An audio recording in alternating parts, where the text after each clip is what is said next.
one of the rise. She won the award for Rising Star.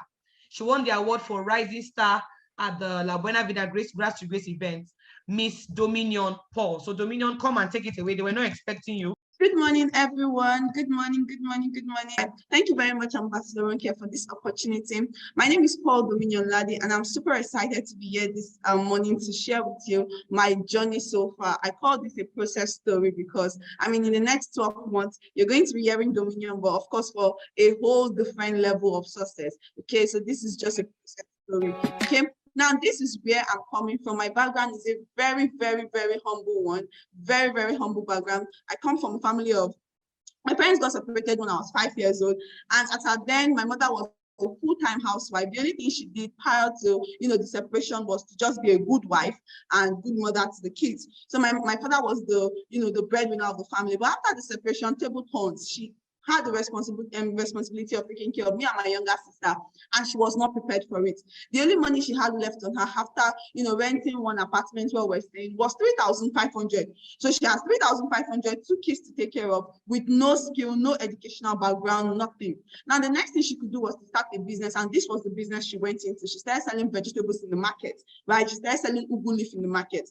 Now, for those of you that know how much they used to sell ugu leaf, I think it's now that it's even 100 naira. It used to be 13 naira. 250 naira.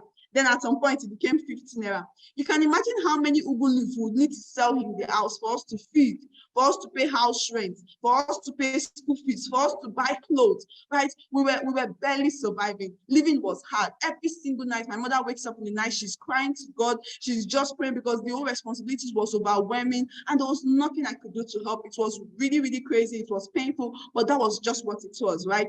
I left secondary school as one of the brightest on my set. I'm not the top 1%. I'm the top 1% of the top 1% in my set. I took my education so seriously because I wanted to, make good grades so that I can continue my education and possibly help my mother take them out of poverty. Now, this is where we lived for 14 years. This is where myself, my mother, my younger sister lived for 14 years. When we lived in this house, of course, there was nothing to like about this house. We hated the apartment. We hated our neighbors. We hated everything about this apartment, but we still stayed there. There was no way to even consider living. There's no money to feed, not even talk of, renting another house. From the picture you are seeing on your screen, it does not look bad, but let me show you something. Let me take it closer a bit. Now watch this. This is where we lived for 14 years. We were the oldest tenants in this particular compound, the oldest tenants. Every 1 year, 2 years, 3 years, these new people come in, they live 1 year, 2 years, 3 years, another neighbor they've moved out, either to their own house or to a better place. We could not move. We were just there. Now, one day something happened. My mother had issues with our next door neighbor, and so they were just quarreling, and the whole thing was just going on. And the lady told my mother, she said, "Ooh, winch, go pack come up for here. How many years you don't stay here?" When she told my mother that, of course, there were other people there, my mother was dumbfounded. She could not do anything. She entered inside the house. She fell on the floor. She busted out in tears. I was there. It was painful. It was embarrassing. The reason she was crying was because she already knew she had to leave. She hated the house already. She didn't even need anybody to remind her, but poverty kept us here. Now, when I left secondary school, my goal was to go on, take JAM, go and become a medical doctor, become a neurosurgeon, make money, help my family. After the whole ceremony and all of that of graduating from senior secondary school, I went to the market and I was telling my mother how I wanted to take JAM this year, then go to school next year and all of that. And she was looking at me. She didn't say anything. She said, "No problem now. If I come house, we go talk." She came back home that day. She kept me inside. She drew me inside the house and she said, "Dominion, I don't get money." She said, "As they see me, so I don't get any money and I don't go kill myself. The way you write, I borrow money to pay for that one. I don't even get where to even go borrow now." As she was explaining all this to me, I knew that she was pained. There is no greater joy than seeing her first child, the star of the house, the bright Dominion, go to school. But money, poverty was keeping her bound. There was nothing we could do. And I started asking myself, can anything good come out of this one? How do you even want to dream when ordinary JAM form is a problem? How do you want to continue? How do you want to even start, right? But I was not going to give up hope. I said, no. I'll look for a way to get a job, save up money. Next year, I'll go to school. And I started looking for a job at the age of 16. Of course, it was difficult getting a job. But finally, I got a job where I was working as a house help and a sales girl on a salary of 20,000 naira. When I got this job, I was so excited. This was everything for me. At the time, this was just God coming through for me. It was my breakthrough that period. I was super excited. 2 weeks into my job, that was when I got the promotion of working as a house help. And to me, then it was a blessing. You know, they said to whom much is given, much is expected. I was so excited to even be given responsibility, because to me, it means that my madam would like me more. But that was not the case. Now, when I started working, the agreement was to be working as a sales girl. 2 weeks into the job, she called me and said, Dominion, and you know I like you. I said, yes, ma, I know. She said, okay, the person that is working for me as house help, they just called her back to the village, and I need somebody that can fill in for her. Can you come and, just be cleaning the house, all of this? I said, no problem, ma. And that was how I started working as the house help. 1 year later, they did not get any replacement. It was just me. My salary was 20,000 now. Now, the problem is that transportation from where I stay to Wuse Market is 300 naira going, 300 naira coming back. So at the end of the month, I'm spending 18,000 on transportation, and my salary was 20,000. So how much was I saving? Somebody just go to the chat box, do the math quickly. How much was I saving? How much was I saving? I was saving barely 2,000 naira at the end of the month, but I did not stop. I continued that way. Now, when I'm working as the house help, I get back to the house, 9 o'clock, 10 o'clock. My mother will be so worried. So one day, my mother called her and said, Madam Bukio, I don't like the way this girl is coming back late. Is there a way she can be coming back early? And my madam said, Mama Domi, you don't know. I like this, your daughter. Oh. In fact, the way I'm looking at Dominion, she's like a daughter to me, right? Is it not school that she wants to go to? My mother said, yes. She said, how much is the school fees? In fact, I don't even want her to go to Federal University. Dominion, go and check how much, it will cost for you to go and study medicine in Covenant University. And look for one good university. I'm going to take care of it and all of that. She was making all these promises to my mother that was desperate. My mother said, I beg you, anything which she said me you do, just continue working. And that's how I continued working. Now, when time to take jam, was around the corner, I went to her and I explained to her, I'm like, Emma, so I wanted to, take a week or two so that I can read for jam, then I'll come back after jam. She said, I explained again. She said, no, lie, it cannot happen. She said, no, Dominion, that is wickedness now. If you stop, who is going to be cleaning the house? Who is going to be washing the place? Who is going to be doing this one? You cannot stop now. Shebi jam is one day. You can go and write the jam and come back, later in the evening or Monday. I said, no, mommy, I've not read since I left secondary school. I've not been reading. I need to. We went back and front, back and front. She said, it seems you have already made up your mind that you want to stop. No problem. She said, go and come back on Monday. We'll balance stock and I'll pay you your last salary so that you can go. The store that I worked in was a very big store. Every Saturday, Friday, Saturday, people come from the bank, they count everything that is inside the shop and make sure that the stock is balanced. Nobody leaves that shop on Saturday if the stock is not balanced. That particular Saturday was the last day of the month. The stock for the whole month is balanced. They've already paid salary to everybody. But because I was going to stop, she said, go and come back on Monday. We'll count again so that I can pay you your salary. I could not say anything. I went back home, came back on Monday morning. Now, before I got to the store, they already arranged everything. Everybody was there. And I entered, Mom, good morning, ma. She said, good morning, are you here? I said, yes, mommy. She said, okay, Dominion, I've counted everything in my store. This one is missing. That one is missing. This one is missing. And you have to pay me the money now before you go. I said, hey. She said, yes. But if you don't have the money to pay, no problem. You can continue working. I'll be taking the money from your salary. How much was the salary again? 20,000. How much was I saving? 2,000. I said, no, this is not even an option. Then she said, but if you don't want to pay me the money and you don't want to continue working, you want to prove stubborn. She said, this is what I will do to you. She said, I will take you to the police station in Wuse Market. I will pay the DPO to lock you up and wait for your mother to come and beg me for you to continue working. No question asked. Ladies and gentlemen, that was the day I realized that poverty is a bastard. In case you are here, you don't know poverty is a bastard. I want to tell you firsthand that poverty is a bastard. When you don't have money, you don't have a voice. When you don't have money, you will be oppressed on top of your rights. When you don't have money, you cannot, there's no right or wrong when you don't have money. Everything is against you. That's just what happens. I stood there that day and my life was beginning to make sense to me. At the end of the day, I had to go to the house, picked up an ATM that we have never used before. The day I left secondary school, my mother opened a special account. The only thing we were doing was to save up money for school.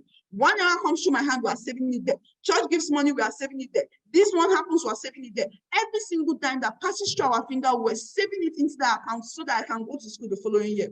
Because I don't want my mother to come and be begging in Wuse Market, I went back to the house, picked up the ATM card, came back to the market, withdrew 90% of the money that took me 12 months to save up and gave it to this woman in cash. She collected it. Plus that month's salary, everything disappeared. As I was giving her this money, my whole life dream of go to school, be a medical doctor, be this one, be that one, everything disappeared. Nothing made sense to me. My life, in fact, I was just standing there, and the only thing I was just looking at is, so next year, I will not come and start this all over again. When my mate are already 1 year ahead of me, I became depressed on the instant. But ladies and gentlemen, another thing happened that day. I picked up a holy hunger that has been inside of me, and I said, no, Dominion, this can never happen in my family again. Enough is enough. If somebody is going to stop this cycle of lack, it has to be me. But prior to then, I've been shown this opportunity. The only reason I did not start, I told Ambassador Sam that me, I'm still young. Let me go to school and come back and just hold on. I picked up my phone that day. I said, sir, I'm ready to get started. I called him up, I got started. Now, that was the moment of realization for me. I realized quickly that if I don't start making decisions that will change my life, nothing was going to happen for me. I had to make a decision. I made the first decision of getting started.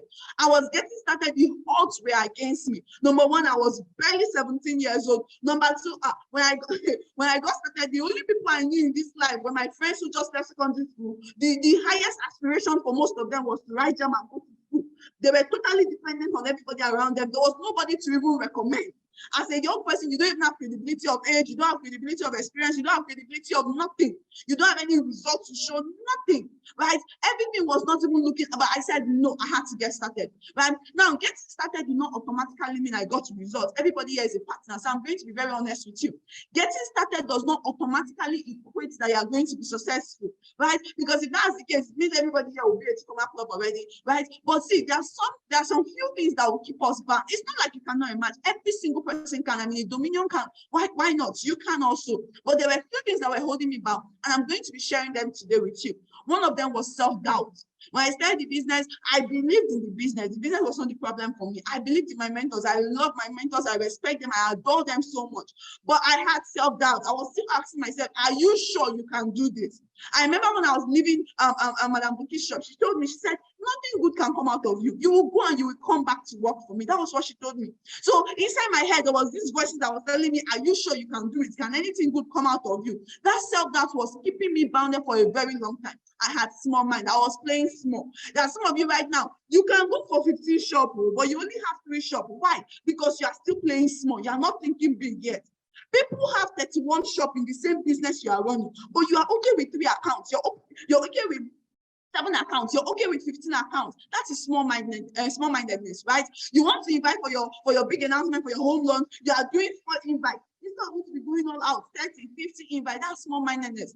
I was giving and I was accepting excuses. And Dominion, why did you not make money? And you know this one, I did not have transport, and I was rejection here. I invited them, I had excuse for everything that was going on around me. I was just giving and accepting excuses, but at a point I had to make another decision.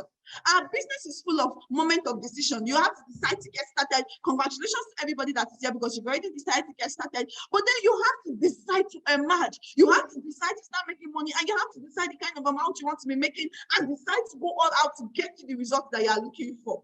I was behind on my promises and my goals. This was the major thing for me.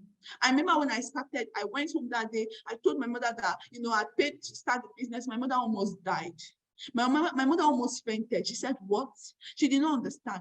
Money that was not even her own, that was in that account. I took everything. I got started in this business without even asking her. She said, Dominion, you have killed me. I started promising her. I said, Mommy, don't worry. Don't worry. Mommy, 6 months. Mommy, 6 months. I will do this one. Mommy, you will not even pay my school fees. I was promising. It was already a year into the business. There was nothing to show for it. I was behind on my goals. I was behind on my promises. At some point, I had to sit down and I felt bad.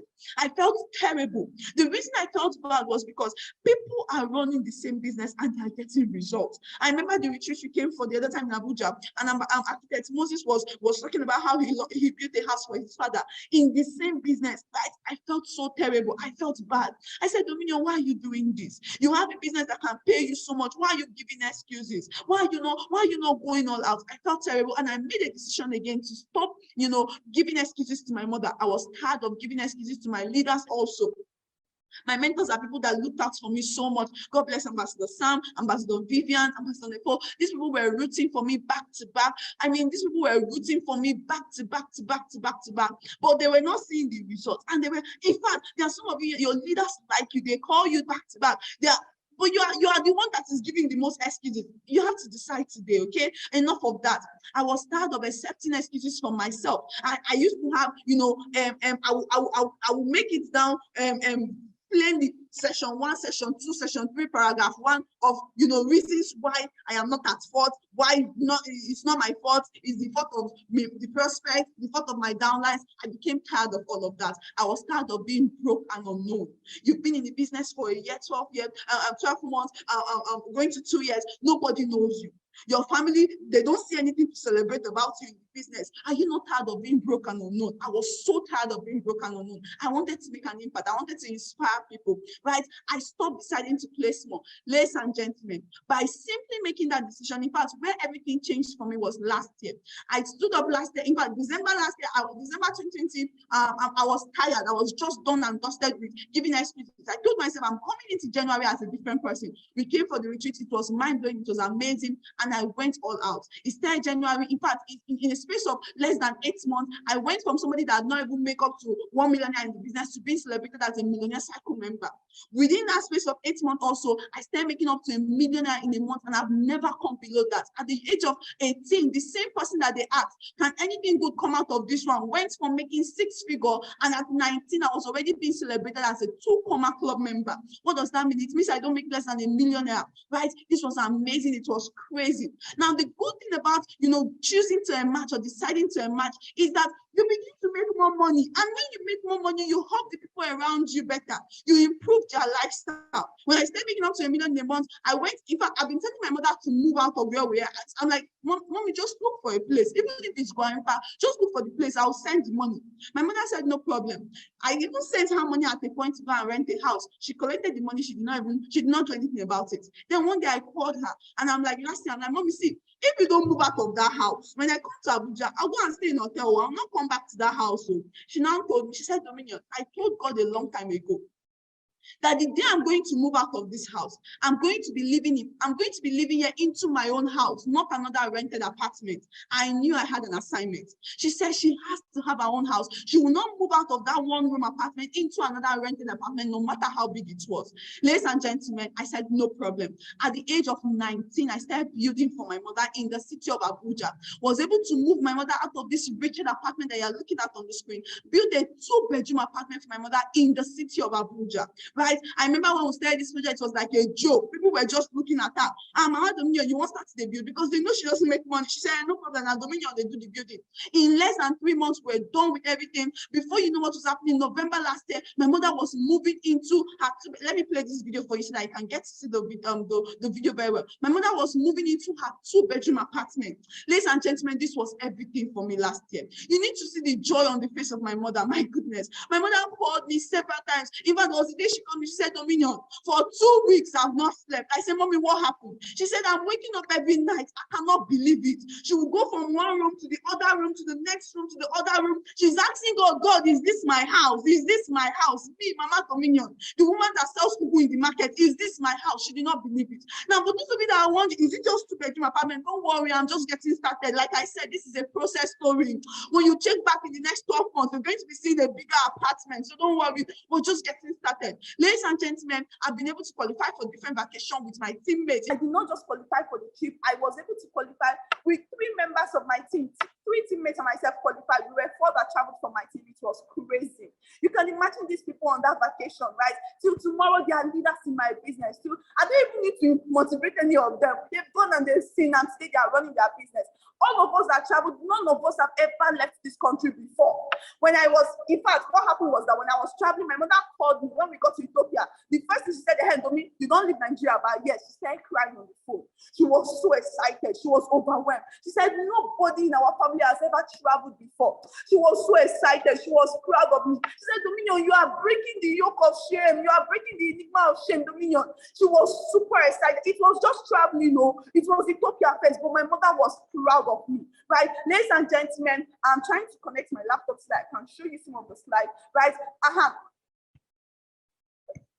why the laptop is coming up. I mean, that was just everything for me. She was telling every single person that cared to listen that her daughter has traveled out, or her daughter has traveled out. It was really exciting. Then this year, at the age of 20, I just turned 21 a few days ago, right? At the age of 20, I was able to buy for myself my dream car. Now, I want to show you people the car. But let me tell you something about that car, first of all, before I even go forward.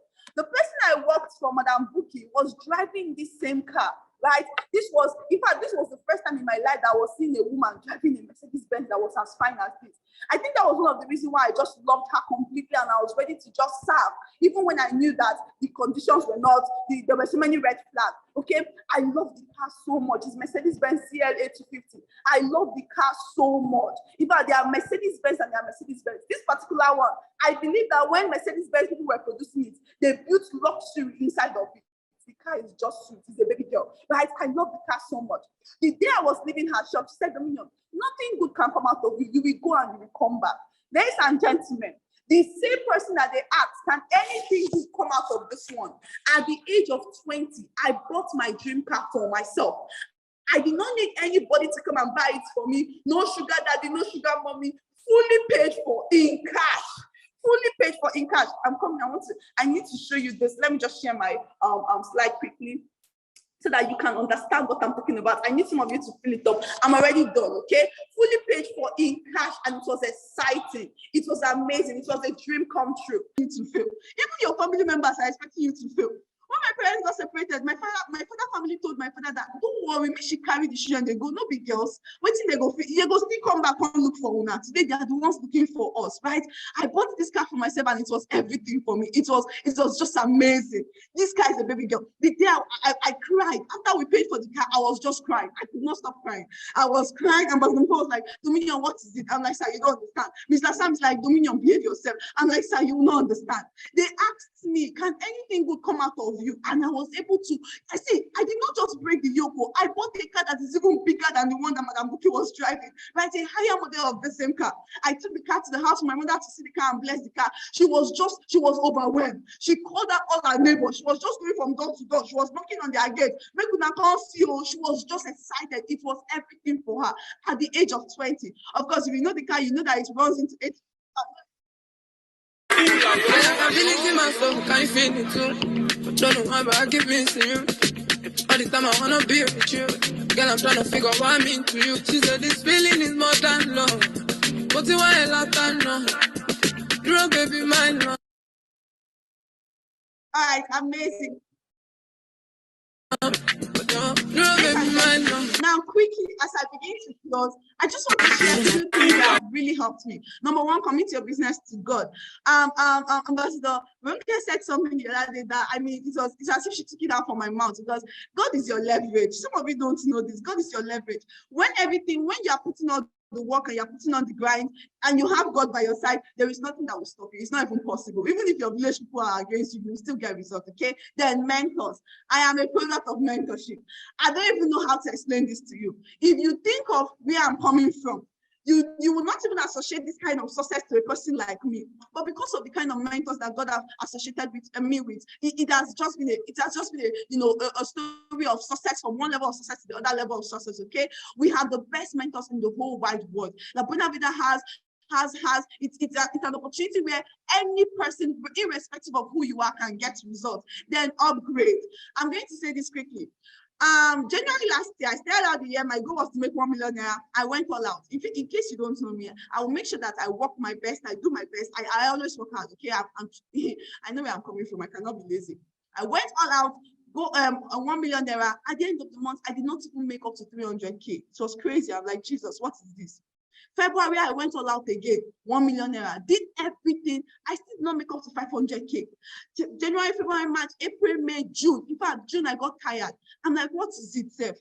June, I think I went all out. I went crazy. I almost ran mad and I did 500K. I'm like, oh, okay, maybe July will hit it. July came and I did not even hit up to 500K again. I went to my mentor. I was so angry. I'm like, sir, I don't even understand. I've been doing this over and over again. What is the problem? Then he now called me. He said, Dominion, how many accounts do you have? I said, I have 6 accounts. It's like, okay, no problem. So the first thing you would do is to upgrade it. Upgrade to 15. 15 was the maximum then. And like I said, I should just upgrade. He said, upgrade and go again, because the numbers of code I was generating were actually enough to help me hit that goal. But because my accounts were, not the maximum, the result I was getting was the minimum while I was putting maximum effort. Those of you that are here, you have less than 23 accounts, you have less than 31 accounts, start to upgrade today. If you are saying you don't have the money to upgrade, I want to tell you now, take my words to the bank, go and borrow the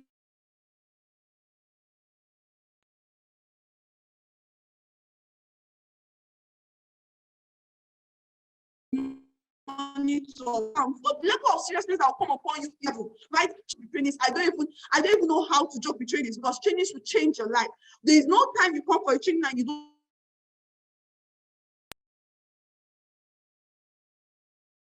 don't learn to die. Okay, so be that don't log into trainings early, please. This should be your warning. Okay, log into training, then team activity. I don't have to be the person that will initiate the program. I don't even need to do any game plan in my team or anything. But when my leaders have a challenge that is on, I will promote it. I will promote it to the last. I will make sure that every single human being in my team, even the person that has not come to the office for 1 year, I will call you and tell you to come and pay and join the challenge, because everybody has to be on board. You have to promote team activities. If you don't promote activities that go on in your team, maybe you're even doing the activities. Not like you're not doing the activity, but you don't have teammates doing it as well. You're not going to get maximum results, right? Imagine if you want to qualify for a trip now and you have like 10 of your teammates, 15 of your teammates qualifying as well, and all of you even go. In fact, your business can never remain the same. Okay, massive activity equals massive result. This is the formula that, and in fact, anybody who uses it know that it works. If you want to get massive results, go all out, put in massive activity. All right, ladies and gentlemen. Then finally, before I leave, for those of you that are here listening to me, I want to give you just, in fact, this is my favorite quote. So just take this as, the goodbye message from this morning from me. We were all born to make manifest the glory of God that is within us. It is not in some of us, it is in every single one of us. Now, by letting your own light shine, you unconsciously give other people the permission to do the same. As you emerge today and cause generations to emerge into their greatness, as you emerge today, you also cause generations to emerge into their greatness. Okay, thank you very much, ladies and gentlemen. My name is Paul Dominion Ladi, and I'll see you at the top. Thank you very much, Ambassador, for this opportunity. Thank you so much. God bless you. I'll see you at the top.